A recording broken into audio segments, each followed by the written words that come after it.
This is Teachers Talk Radio, and you are listening live.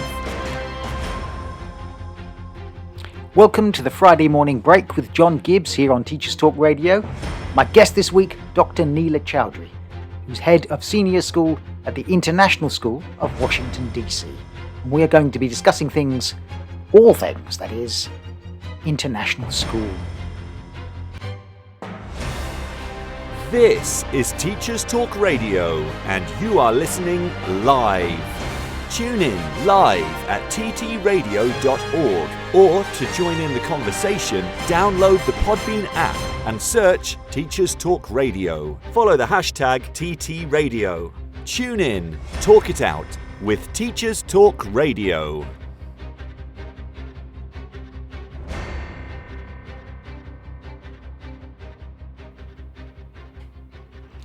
It's Friday, the 1st of November, and the evenings are drawing in. Well, they've pretty much drawn in.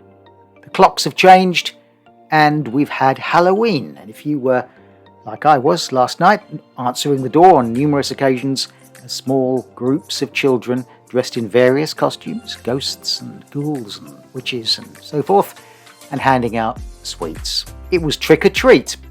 Now, when I was a child, there wasn't trick-or-treat. There wasn't really much on Halloween, as I remember. However, trick-or-treat has come to this country from the United States, and I think it's a rather wonderful import. It's certainly a lot of fun for kids. A lot of opportunity to sell things to kids as well, of course. And possibly a reminder that we are living in an increasingly global world where many things, from trick-or-treating to Diwali to all sorts of cultural influences, are changing the world we live in and giving our young people a much more international look at the world. So I'm delighted this week to be able to talk about international schools with my guest, Dr. Neela Chowdhury, who has just started a role in Washington, D.C. at the international school there. Although this isn't her first experience of international schools, having taught at an international school in Malaysia as well. Neela has also been a senior teacher in this country, but originally from Croydon. So, whether you're listening live or listening as a podcast, I hope you'll enjoy the next hour as we explore the world of international education. As you know, if you've been listening to this show, you will realise that I've been exploring what schools are for. And of course there are, not just in this country, but around the world, many types of school. So I was really excited this time to find a guest who could talk about the schools I probably don't know much about, to be perfectly honest, although I'm very familiar that they exist, and this is international schools. So my guest this week is Dr. Neela Chowdhury, who is the head of the secondary school, senior school, in the British International School of Washington, D.C., as I said in the introduction. So Neela, welcome to the show. Thank you. Thank you for having me. You're very welcome. Thank you so much for joining us, especially nice time difference as well. So it's your morning, it's my afternoon. International schools. I've looked a little bit about what is taught at your school. Mm-hmm. But let's start with what led you on in your career from teaching in this country, which I know you've done, and going via a PhD to become Dr. Neela Chowdhury, to being a teacher, which you've just started this newish role in Washington, D.C. So how did you get there? So I actually did international teaching for the first time 7 years ago. And it was a strange time in Britain. It was just after Brexit. There was a lot going on at the time in the UK. And I had been working in an outstanding academy in South London at the time. And I'd been assistant head there for a few years and had just got to the point where I thought, actually, I want to explore and do different things. I was kind of at the beginning of my doctoral journey, and that had opened my eyes a lot. So, doing the doctorate and meeting people who worked all over the world made me start to think about education in a different way. And I ended up taking a role in Malaysia after kind of exploring different avenues. I took a step back as well in my career at that point and became head of English. So I took a step down, but absolutely loved the experience. It was a challenging experience at the time because I took my daughter, who was only 10 years old, with me, and getting used to not having a kind of support network as a teacher is a very strange thing. I think we take for granted if you're a working mother or father and you are a teacher, you often rely upon family for parents' evenings, open events, that kind of thing. And I suddenly found myself without that support network. So we decided we would stay in Malaysia just for the first 2 years. I got lots of amazing experiences there. I learned a lot about myself as an educator and about my identity as an educator. And at the end of it, decided actually I wanted to go back to England and give back to the kind of the mainstream comprehensive system. And that was kind of my first experience of international education. Very different school to the one I'm in now. The school that I worked at in Malaysia was a large international school in a place called Ipoh. So it's about 4 hours north of Kuala Lumpur. A lot of actual national students who went there. So half the school was actually a national Malaysian school and half was international and did IGCSEs and A-levels. Yeah. And a very different kind of culture, obviously, with that Southeast Asia. So really different in the fact that obviously education is incredibly valued in Southeast Asia, as we all know, but also just the opportunity to kind of get used to working with local teachers. So my staff in Malaysia, all of my teaching staff in my department were actually Malaysian and they were teaching English. And so there was a hurdle to kind of get over in terms of getting them to align with the way in which we teach in Britain, which did make me recognise how strong the British education system was. So I kind of came back with a renewed interest to teach in England. Taught in London for 5 years after that, worked my way up to deputy head. And when it came time to decide on my first headship, I started looking at schools in Britain, first of all. And I started going and visiting schools. And, you know, had some initial meetings, had interviews, that kind of thing. But I just couldn't imagine myself being head teacher in a London school. And that was really difficult because I think I'd always thought I would become a head in London, first of all. But what became really apparent is my background is very much about the academic side of education. And I'm passionate about pastoral, I'm passionate about behaviour and safeguard and everything else. But I always wanted to be in a school where I could be more, I could break the boundaries almost of education. So I could think this is a great opportunity for our students and that can be prioritised. And I think the hardest thing about being a deputy head or a head teacher in the UK these days is that often we have to leave the academic and the curriculum thinking to our heads of department, our deputy head and our assistant heads, because the head was so busy dealing with safeguarding, with behaviour, with the contextual issues that surround schools. So for me, it suddenly dawned on me that actually going abroad would be a better fit. And that's kind of what led me to start looking at jobs abroad. DC was a different kind of option, and it was something I hadn't really envisaged for myself. I didn't have Washington, DC kind of on M for anything that I was looking for in particular. But I did know that my daughter is now 16 and she is in the last few years of her education. So I knew I wanted to go to a school where I was sure that she could have a good education whilst I was able to progress in my career and also support young people in a different environment. And my school's a bit different to other schools because it isn't just an expat community. It's a lot of students who are there because their parents are here from embassies, from the military. So a largely British cohort, which again was different to Malaysia, where it was largely not British. And also, you know, students who, we've got 70 nationalities at my current school, and we're not that big a school really compared to Malaysia, but the wealth and the value of having so many different cultures really interests me. And I think it's something that you don't always get to experience, sadly, in England these days, because you tend to, your catchment area tends to shrink over time.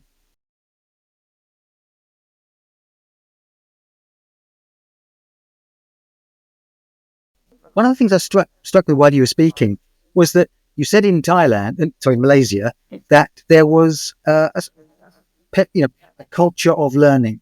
Yeah. You know, people valued education. Yeah. Was there a suggestion there that when you came back to this country in London, you felt that wasn't there? It's not so much that there isn't a culture of education. I think that education is viewed differently in different parts of the world.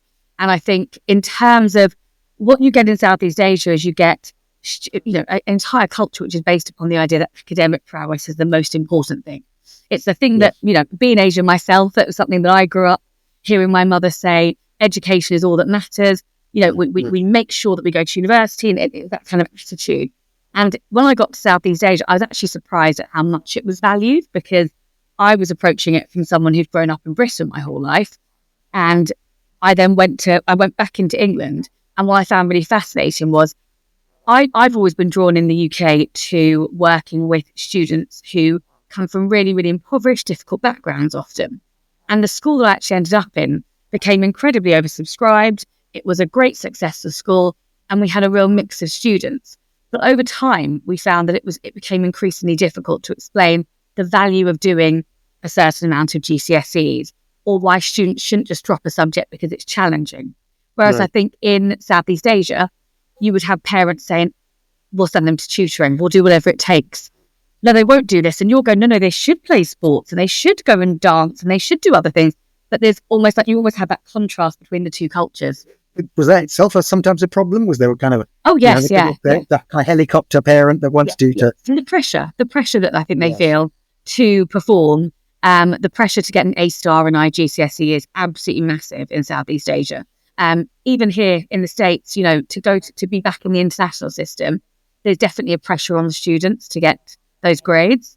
But I think because many of our students come from places like Holland, Britain, they're all around the world, it's different because they actually are exposed to different cultures. They start to almost develop their own international mindset, which is really interesting in itself.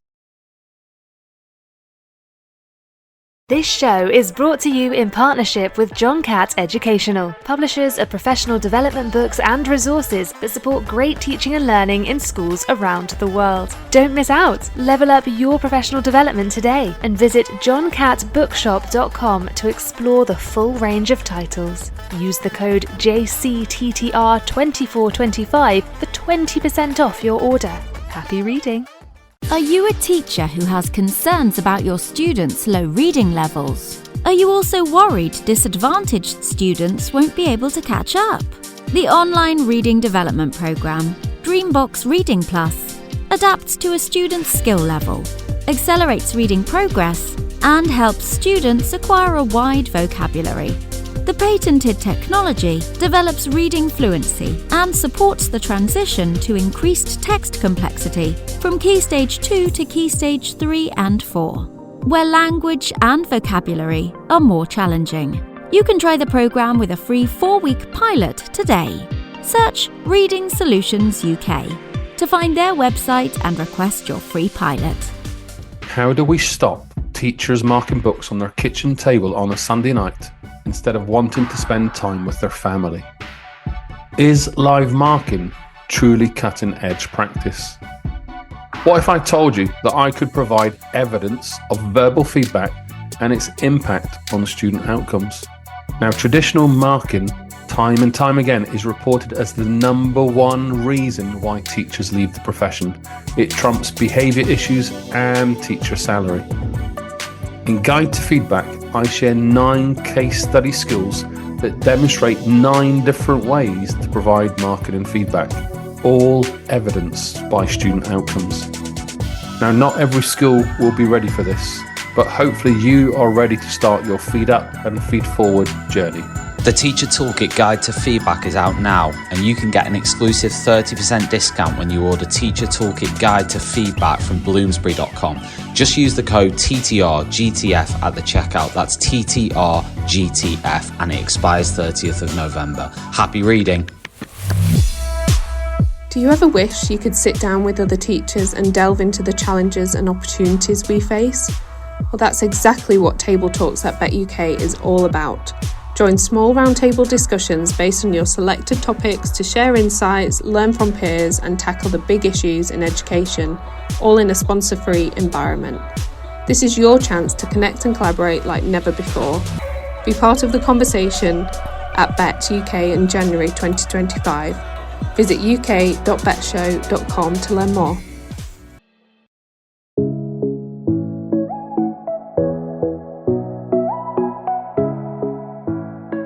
You are listening to the Friday Morning Break with John Gibbs here on Teachers Talk Radio on the 1st of November. And my guest this morning is Dr. Neela Chowdhury, who's head of the senior school at the International School of Washington, D.C. And we're talking about the role of international schools and trying to understand better, certainly I am, what international schools do and are.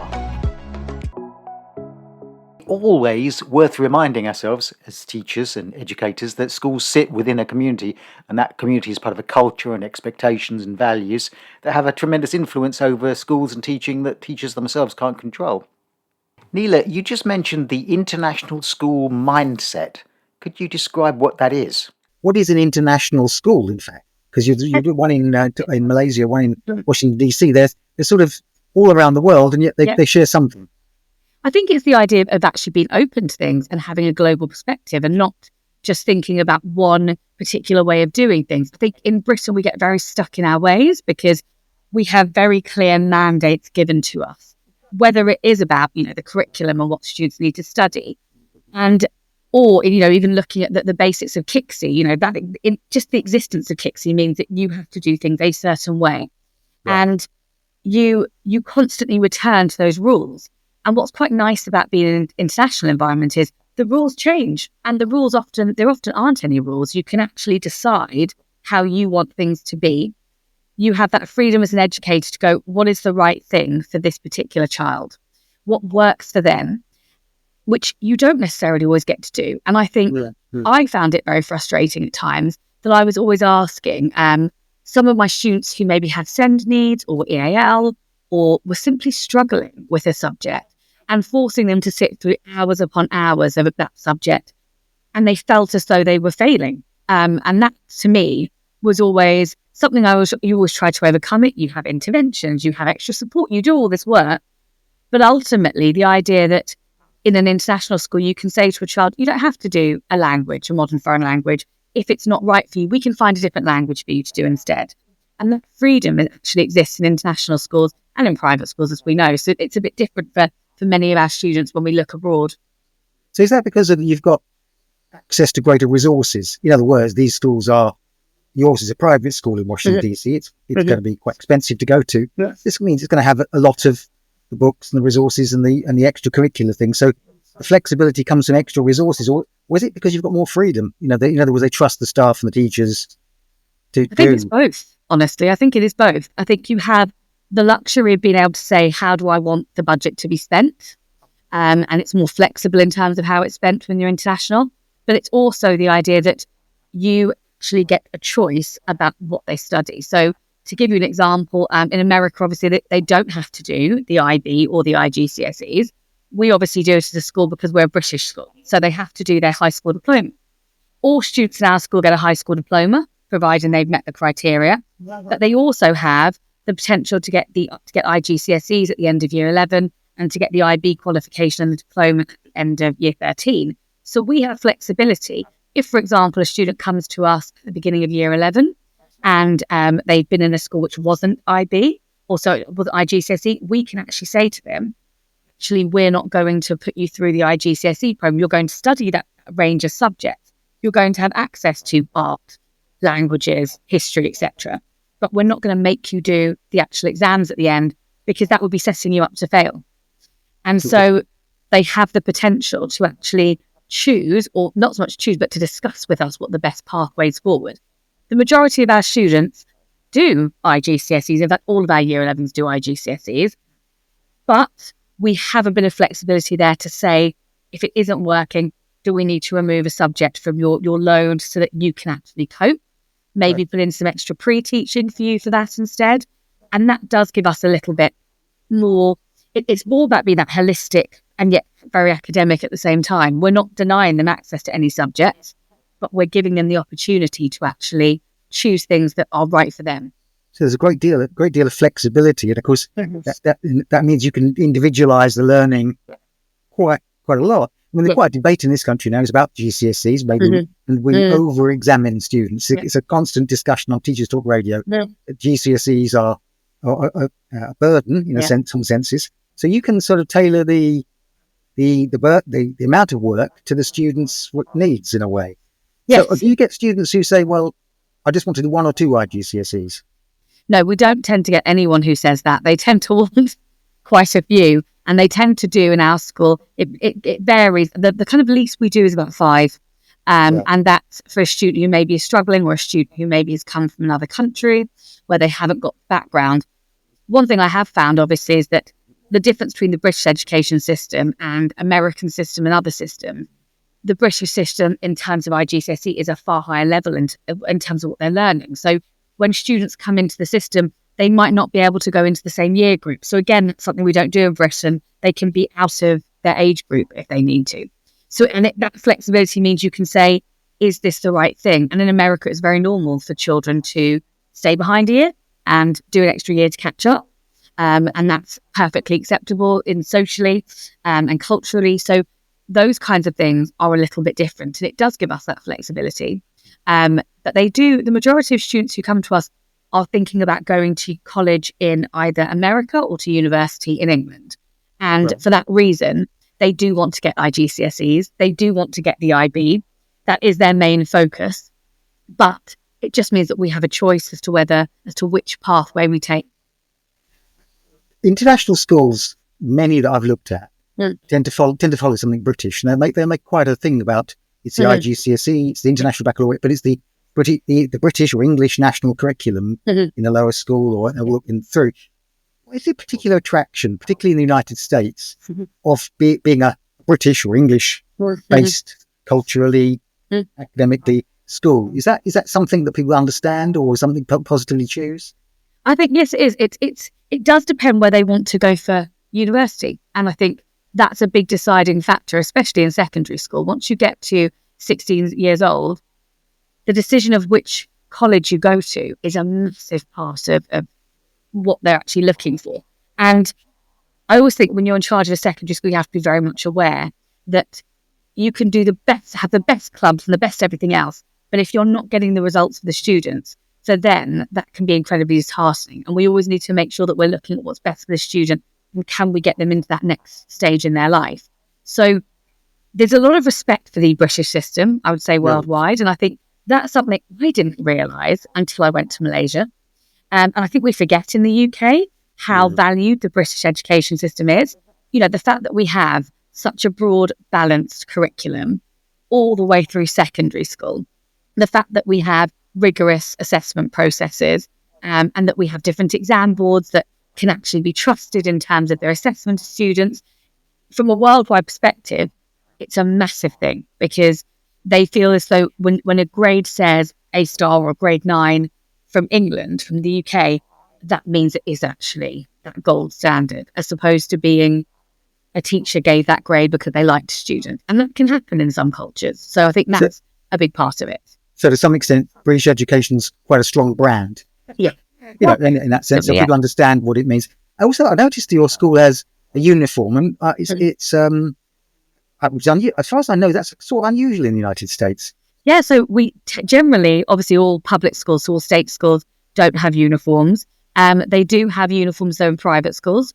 Our uniform is not quite the same uniform as you'd have in Britain. So they wear a polo shirt and they wear skirt or trousers. It's far more relaxed compared to uniforms that you might be used to in other places. I think what's really important to us is that we do have an identity and that our students can be proud to wear that, but also because we want to avoid, for the very same reasons we have a uniform in the UK, we want to avoid students who maybe aren't as wealthy who come to our school feeling that they have to dress up or wear a certain thing. We want to have that shared identity. So we have a uniform for the very same reason that, we do in the UK. And parents and students very much accept that there is a uniform at our school. We do have a day called Spirit Day on a Friday where students come in their sportswear and they wear their piece of kit from the team that they're in or their PE top. And that's really nice. But then that kind of embraces a little bit more of the American culture. So that's where we cross over. I remember I taught 1 year in an American high school many years ago on an exchange year. And I remember the pep rallies, which was an altogether new to me, and that sense of school spirit.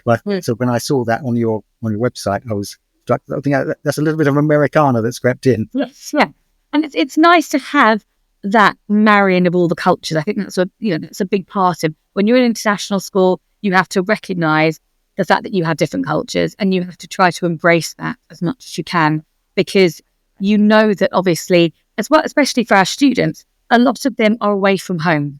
Yeah. And actually having something that represents their culture seeping into the school makes them feel more like it's their school rather than they've just been put into a British school in America.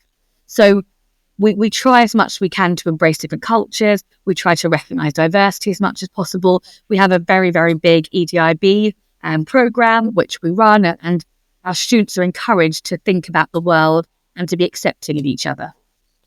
Talking of your students, you mentioned children of military, children of diplomats. Yeah. So is that probably going to say something? Are they coming and going, and will they pass through the school for a term and come back again, or do they generally, when they start in the school, stay through to the end? We have a fairly transient population, more so than other international schools because of where we're located. So we have students who might come to us for only 5 years and they will leave at the end of year 11, for example. Mm-hmm. Parents generally try to plan their time in America, in DC, around their children's education. So it's quite rare for a child to leave mid-qualification. But we do find, obviously, most embassies have 5-year contracts. So we do find that we kind of have a 5-year period where people will come in and out. Equally, though, the United States, in terms of actually attracting people, many people will come here and they will stay longer. So they will either go into other work or they'll change their contract with their embassy or their company so that they can actually stay in America until the end of their child's education. So it really does vary. And we also do have some American students who are local students, who've chosen just to come to our school because they like the ethos, they like the approach, they recognise the value of the IB and IGCSEs, and they choose to stay with us rather than go off and go to a national school where they've got the diploma system.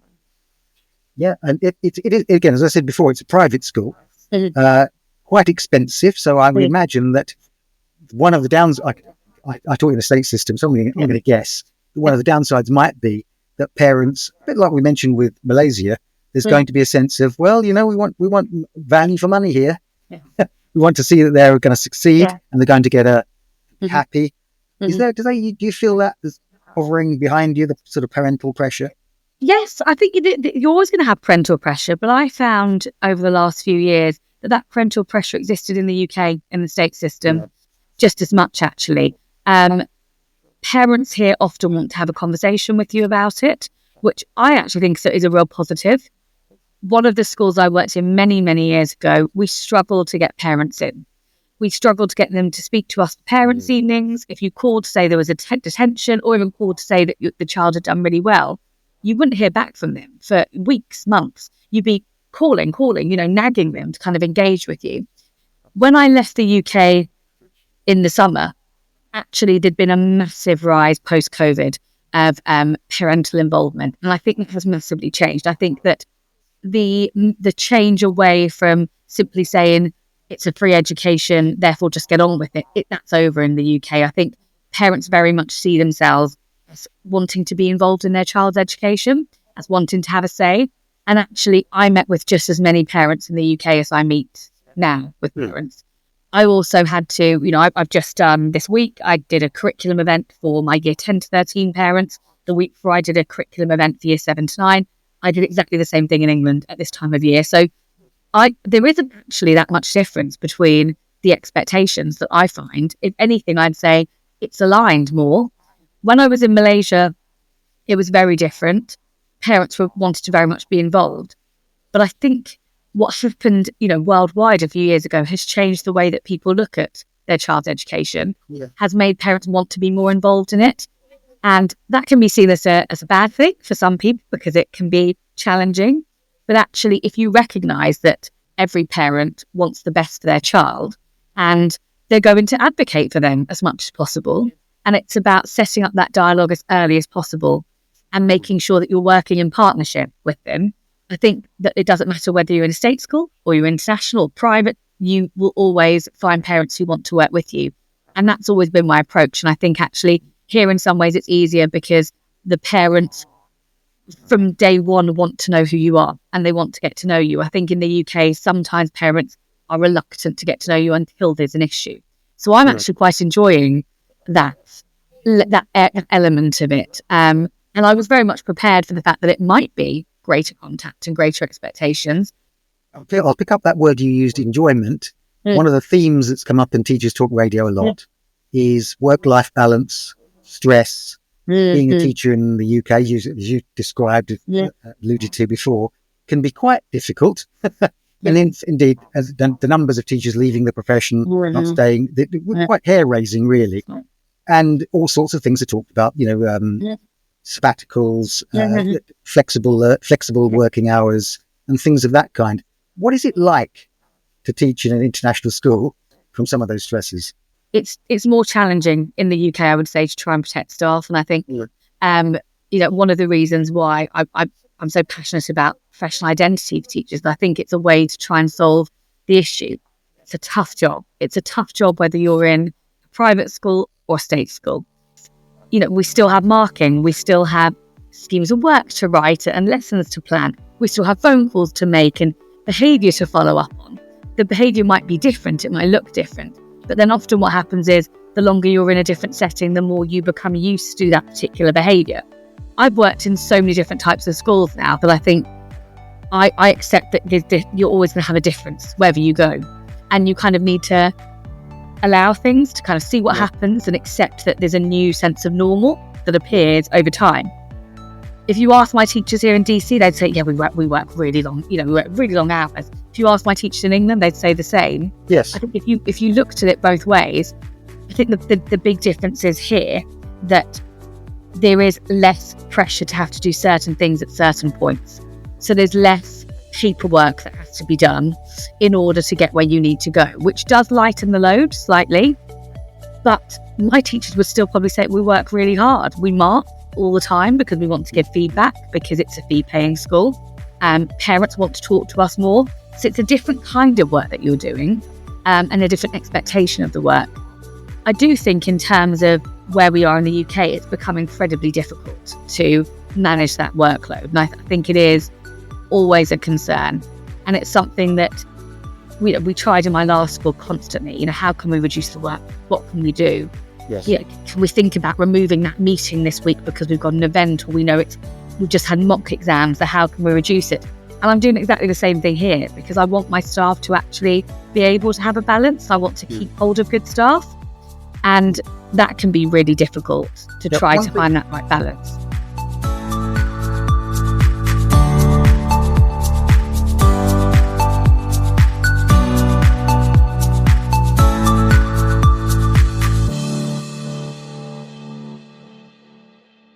This show is brought to you in partnership with John Catt Educational, publishers of professional development books and resources that support great teaching and learning in schools around the world. Don't miss out. Level up your professional development today and visit johncattbookshop.com to explore the full range of titles. Use the code JCTTR2425 for 20% off your order. Happy reading. Are you a teacher who has concerns about your students' low reading levels? Are you also worried disadvantaged students won't be able to catch up? The online reading development program, Dreambox Reading Plus, adapts to a student's skill level, accelerates reading progress, and helps students acquire a wide vocabulary. The patented technology develops reading fluency and supports the transition to increased text complexity from Key Stage 2 to Key Stage 3 and 4, where language and vocabulary are more challenging. You can try the program with a free 4-week pilot today. Search Reading Solutions UK to find their website and request your free pilot. How do we stop teachers marking books on their kitchen table on a Sunday night instead of wanting to spend time with their family? Is live marking truly cutting-edge practice? What if I told you that I could provide evidence of verbal feedback and its impact on student outcomes? Now, traditional marking, time and time again, is reported as the #1 reason why teachers leave the profession. It trumps behaviour issues and teacher salary. In Guide to Feedback, I share 9 case study skills that demonstrate 9 different ways to provide marking and feedback, all evidenced by student outcomes. Now, not every school will be ready for this, but hopefully you are ready to start your Feed Up and Feed Forward journey. The Teacher Toolkit Guide to Feedback is out now, and you can get an exclusive 30% discount when you order Teacher Toolkit Guide to Feedback from Bloomsbury.com. Just use the code TTRGTF at the checkout. That's TTRGTF, and it expires 30th of November. Happy reading. Do you ever wish you could sit down with other teachers and delve into the challenges and opportunities we face? Well, that's exactly what Table Talks at Bet UK is all about. Join small roundtable discussions based on your selected topics to share insights, learn from peers, and tackle the big issues in education, all in a sponsor-free environment. This is your chance to connect and collaborate like never before. Be part of the conversation at Bet UK in January 2025. Visit uk.betshow.com to learn more. This is Teachers Talk Radio, and this is Teachers Talk Radio News.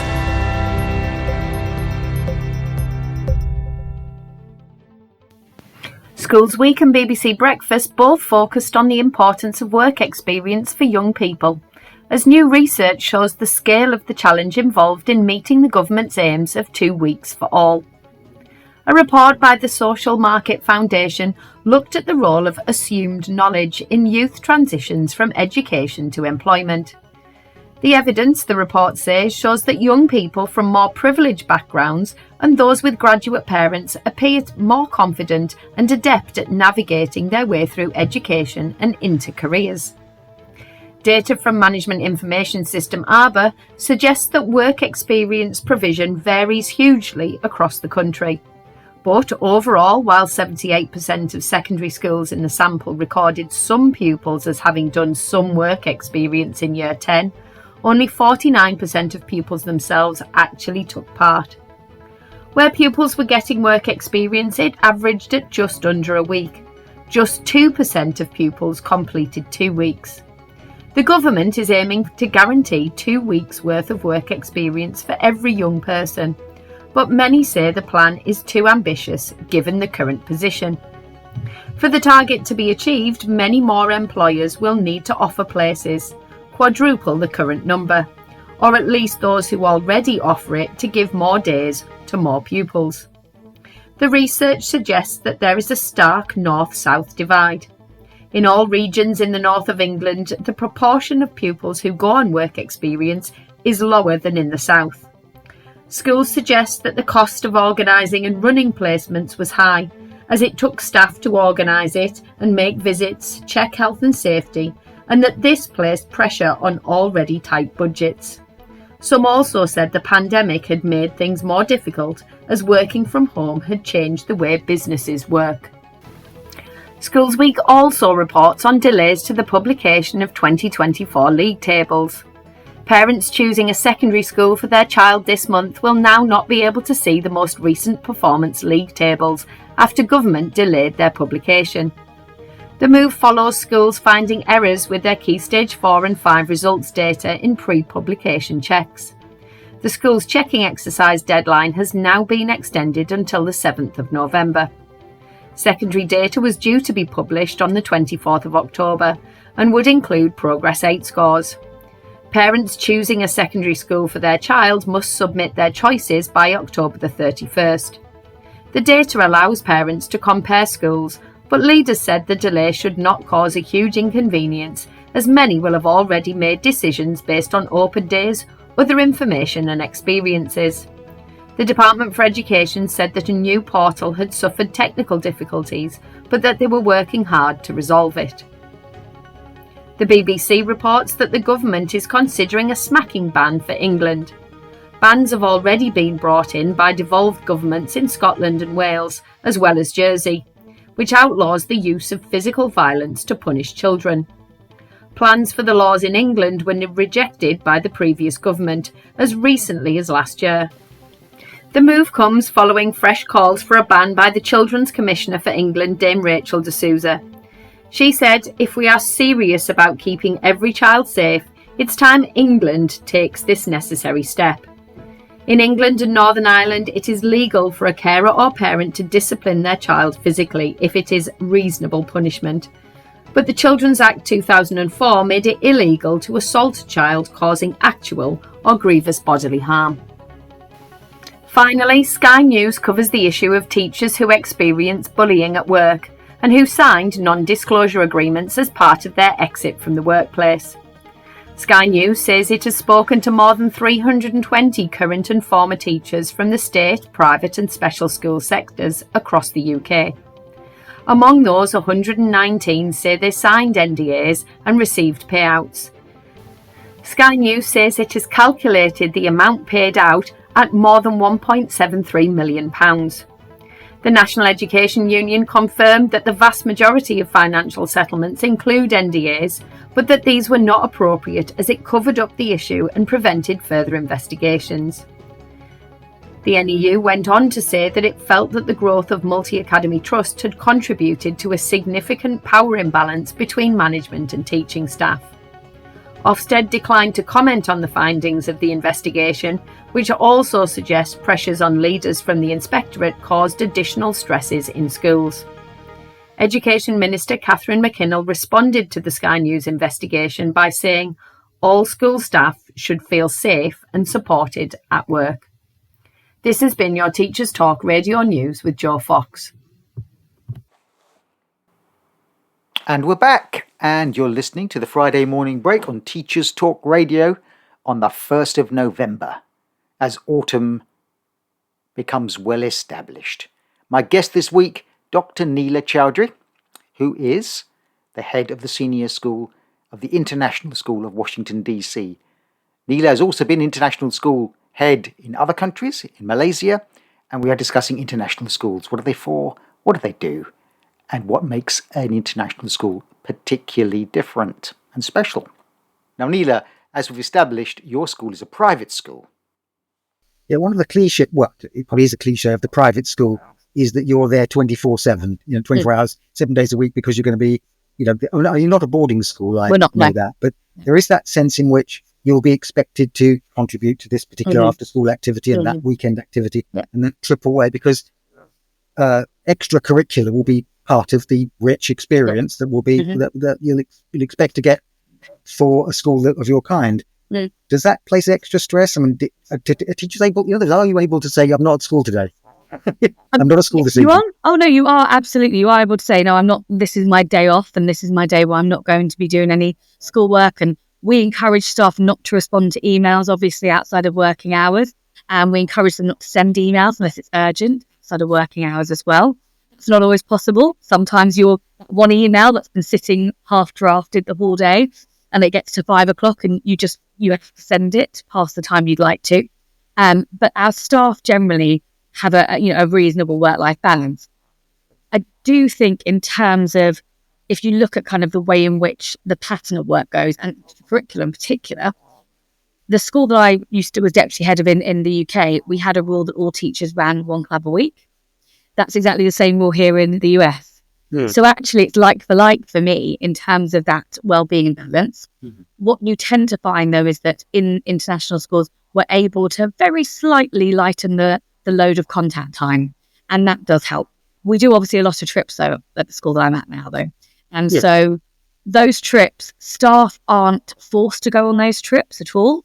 And there's a lot of choice over which trips you go on. We also encourage staff we try to get a range of staff going. And that's been a big focus of mine, to make sure that every member of staff tries to go on one trip a year. But we choose the trip that's the most appropriate for that member of staff, whether it's because of their knowledge of the particular area or because that's a trip that they're actually helping to plan and they're involved in.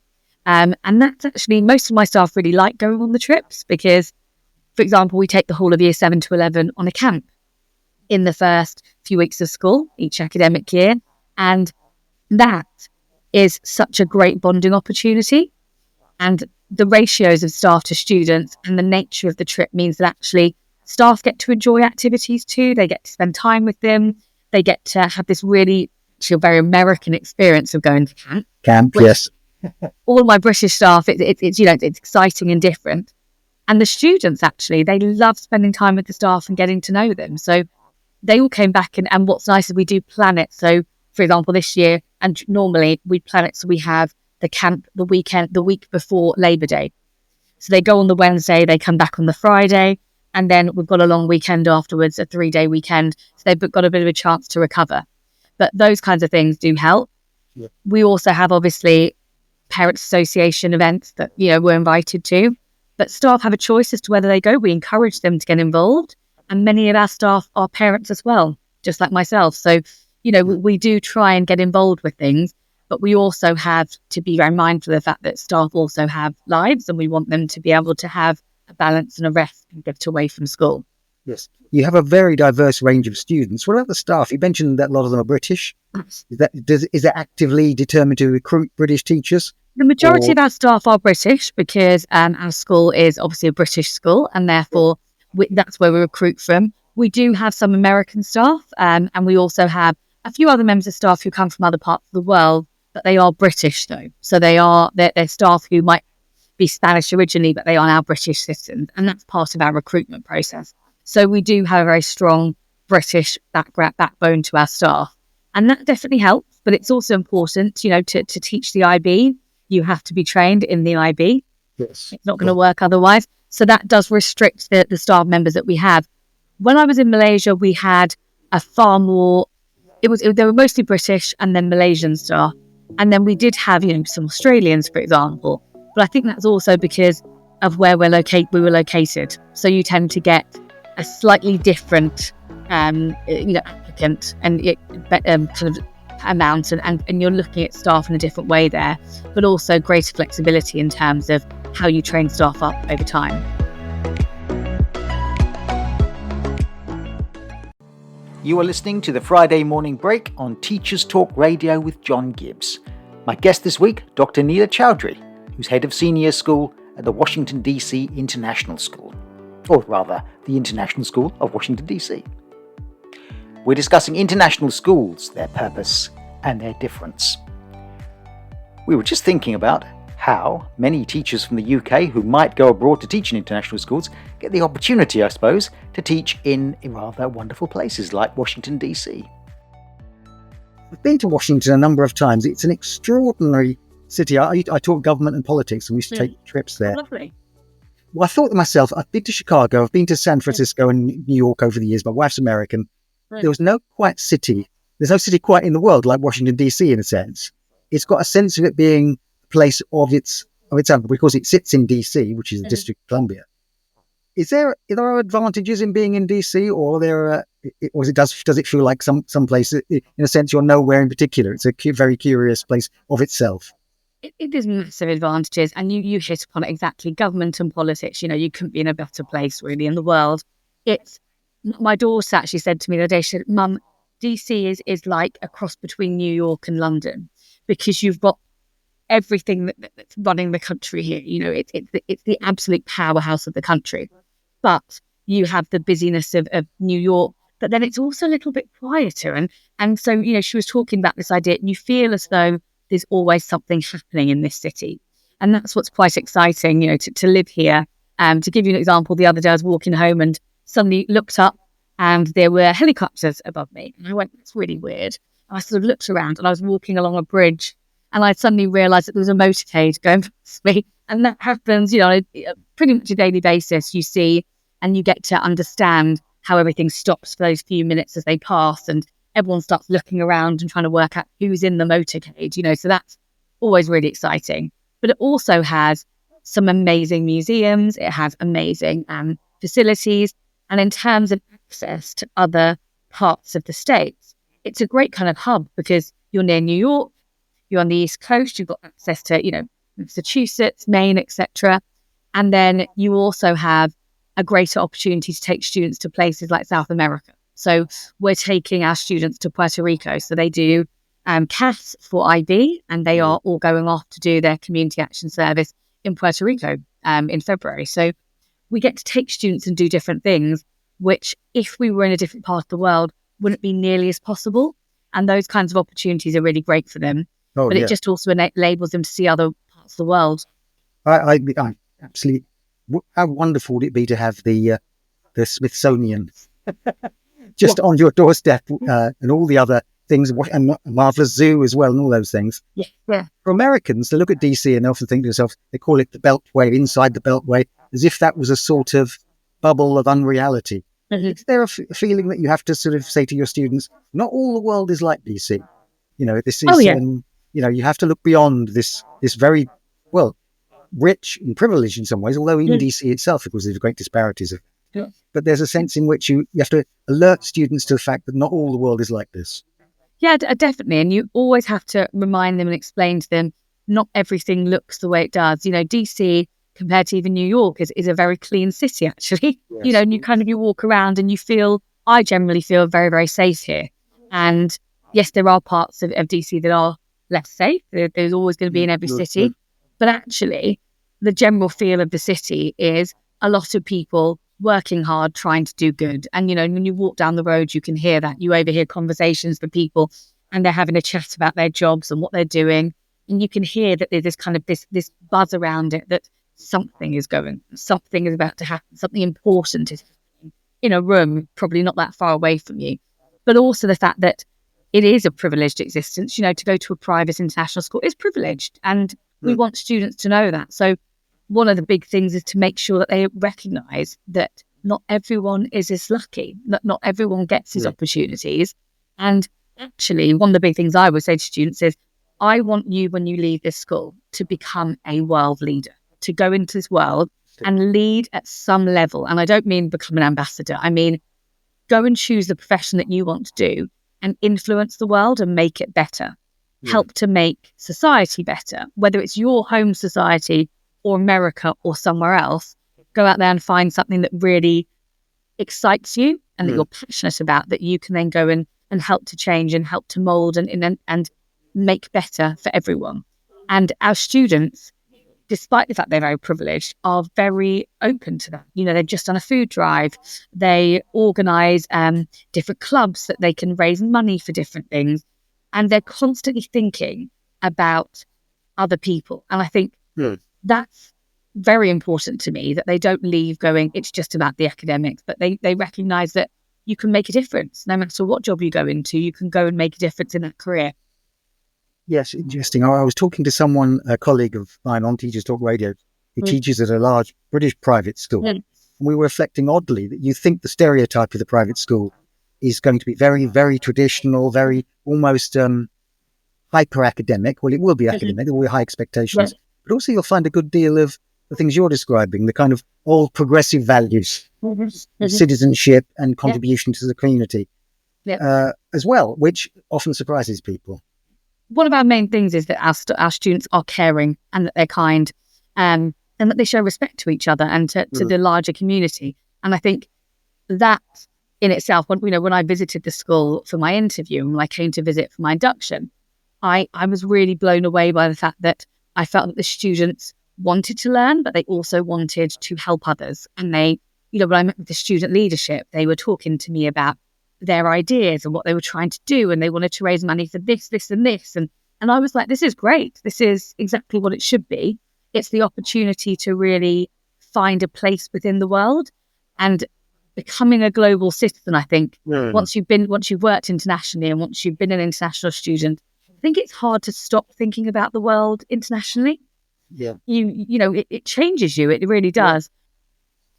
I read an article a few years ago.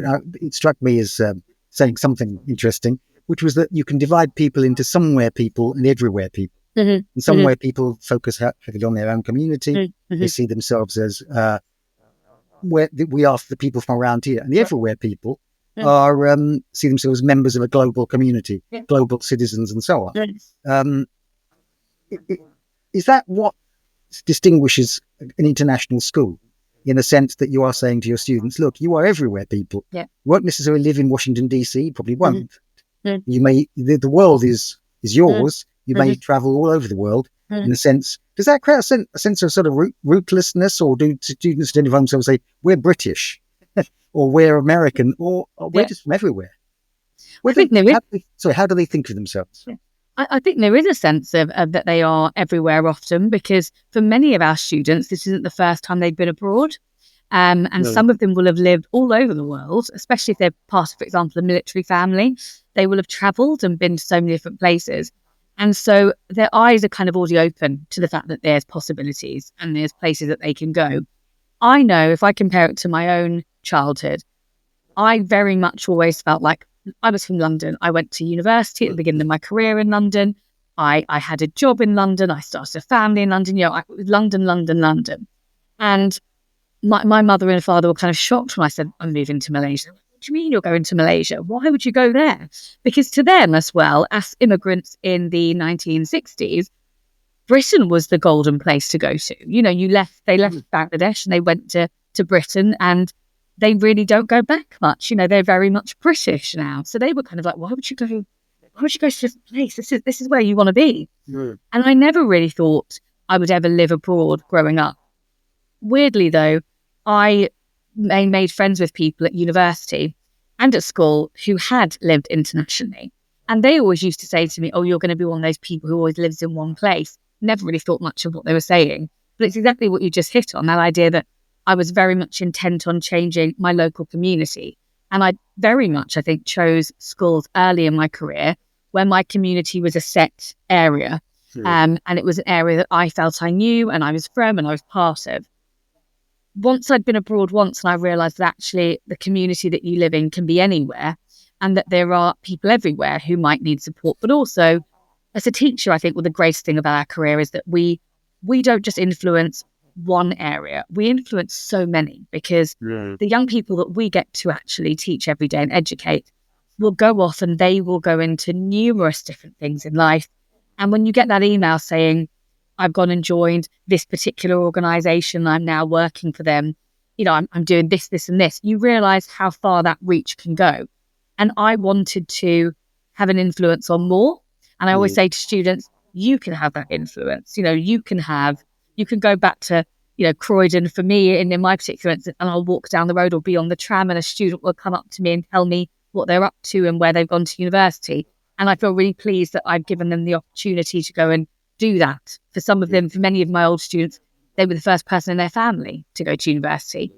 And here it's about saying, well, what else can you do? Okay, your parents went to university. Okay, you've had a really great upbringing. You've got parental support. You've got all these things. But actually, what are you going to do with that now? And how are you going to make sure that your voice is heard, that you become a conscientious part of this world and that you make it better? And I think that's really exciting to kind of have that chance to do that. But also I think for the students, it's exciting to kind of start to think, okay, I've been almost like an educational tourist, as it were, as a child. But now that I'm getting to that age where I actually can go and choose where I go, where do I want to go? What do I want to do? And how am I going to do it? So do you think there is I think that you are suggesting there's a benefit in this global view that there's students that international schools produce, in a sense, do have a feeling of global service, of wanting to contribute to the world, because they see themselves as part of the world and not particularly identifying with any particular place. I mean, America is a highly polarized country. Yes. I'm guessing these students you've experienced will be, to some extent, will be some extent set aside from that. But there is, in a sense, America, the two worlds, everywhere world and somewhere world, are in collision. So the students you're teaching, they must look at America and observe it almost as if they were observers from the outside. Yeah, I mean, obviously for the American students, it's a very different experience. But I think even for them, they feel that there's more that they can do and there's something else they can look at. And I think the conversation even begins for us when we're discussing universities. So we had a university fair on Monday and we had universities from all over the world coming to visit us. So we had one from Switzerland. We had UK universities represented, American colleges. And for that reason, they know that they can look at everything in a different way and they can choose where they go. And I think that choice is something that, in all honesty, I wish all students had, because often we get stuck, and they're incredibly lucky that they have that. I like to think that when I go back and, back to England, or, whether it's the end of a contract or whether it's to retire or wherever I end up, that you take that with you and you try to build up those networks so that when a student then says to you, we don't want to go into and work in arts education, you go, oh, right, well, actually, I met someone who works in arts education in another country, and you go, actually, we can draw upon that. We can use that knowledge to help you go to your next point. And it might not be in this country, actually. If you're interested in something, we can find other opportunities. So that's one thing that I think at my current school, we're very good at doing, but it's something that I like to kind of take back, and you carry it with you. You don't leave it when you go back to England. Hopefully you take whatever you've learned here. And when you do go back to the UK, you bring that, and you hopefully make the education system better for that reason. It definitely helped me, I think, when I went back to the UK after being abroad, to think to myself the different perspectives, to be open to listening to people more. You're new in your role, relatively new. What was it? It must be quite a steep learning curve. What was the most challenging thing about being kind of suddenly in Washington, not only in a new job, that's difficult enough, and anyone experiences that, but in a new role, in a new school, and in a new city and country as well. The answer, of course, always is ask questions, don't presume. And that's really hard when you're used to knowing the answers.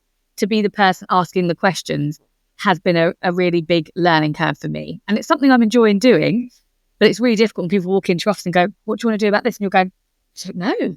Yes. You think, I need to ask that question. But I think it's quite a humbling experience. I think it's a good thing, actually, because otherwise you can tend to, there's always a danger of getting an ego as a leader. And there's no risk of that when you're kind of going, this is DC. I've read everything. I've done this, but I can't remember what it says. I'm going to go back to that document. I'm going to go and ask an American. I'm going to go and, make a phone call to someone to see if I can work out the answer. That's been the big challenge, I think. Interesting. And I guess because a lot of your staff will have gone through the same experience, they'll have all been that newbie in America, learning that America is similar, but also very different. Well, we've come to virtually the end now, so I've got one last question, really, which is what would you characterize the particular strengths of an international school? What makes it the thing that it is and different to? Would you go back to working in non-international schools? I would always consider going back. I think I like to have a career where I get to experience different things. As I said, I like to use my experience in different places. I'm definitely not anti-UK education.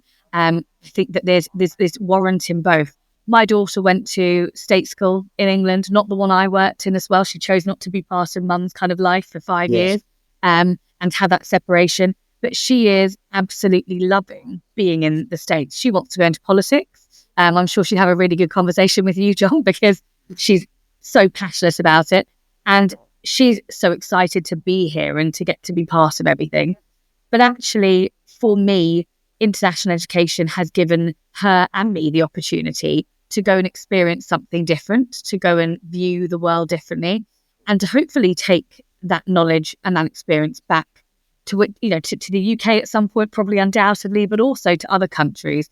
There are so many countries where education, I think, would benefit actually from having more and more people from different backgrounds coming into it. And what we can actually teach those young people and the way in which we can actually influence it is so important to me. So international education for me is an opportunity to go and extend your reach beyond simply where you are at that moment. It's also a chance to actually learn about something in a different way and to get different ideas. And I always spoke to the students in London about become a world leader, become a game changer on a bigger level.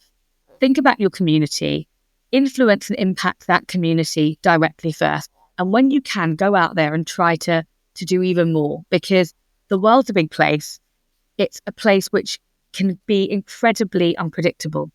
And we need students, we need young people who come through the system with great qualifications, but with a hunger and a desire to change and to help that change. And I think if we can actually do that in any possible way, in whichever context we're in, then we're succeeding in education. Well, thank you. That's a great and positive note to end on. And I think you've made a great case there for international education and for the benefits of thinking, as you say, beyond the narrow confines of the world you find yourself in, which I hope all schools are trying to do this, but it sounds like they're doing it as well. Yeah. Well, Dr. Neela Chowdhury, thank you so much for joining me this morning on Teachers Talk Radio. Thank you for having me.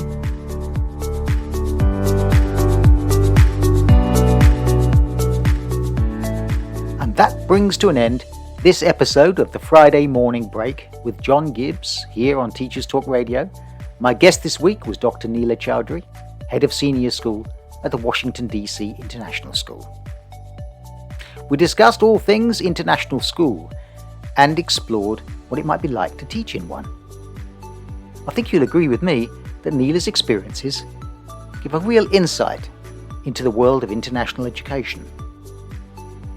I was struck as well, in my general quest to see what schools are for, as the particular advantages that an international school has in promoting an outlook.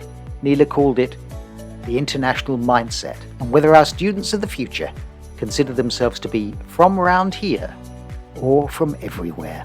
If you enjoyed this show and you'd like to hear it again, you can find it on Teachers Talk Radio in the archive, or you can find it on Spotify and multiple other platforms. Thank you for listening.